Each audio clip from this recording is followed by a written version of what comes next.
Անհաջող համագործակցության առաջարկներ ինձ մոտ նորություն չեն, սա առաջինը չէր ու վերջինն չի, բայց պատմեմ դրանցից մեկը։ Ուրեմն, ինձ գրեց մի ըմպելիքների բրենդ, ասացին ուզում են համագործակցել, խնդրեցին Telegram-ի համարը, վարկեցին կանոնները, ինչ նկարել, քանի stories անել, ինչ ձևով համաձայնեցնել եւ մի քանի անգամ reels կամ հրապարակում կատարել որպես համահեղինակ։ Այսինքն սա ավտոր։ Իսկ փոխարենը պարզապես իրենց ըմպելիքները բոլոր համերով։ Այսինքն ես պիտի մտածեմ գաղափար, նկարեմ գեղեցիկ, անեմ իմ ոճով, ներդնեմ ժամանակ ու էներգիա ու դիմաց ստանամ ըմպելիք։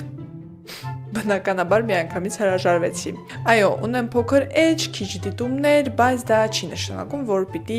ինքս ինձ արժեզրկեմ։ Առավել եւս ես արդեն վաստակում եմ գուվար իմ կոնտենտի հաշվին։ Ու նման առաջարկները ուղղակի հետաքրքիր չեն։ Լավ, անկեղծ։ Ես ուղղակի աբնագլել, էլի ճիշտ եմ գնահատում իմ աշխատանքը։ Գրեք մեկնաբանություններում։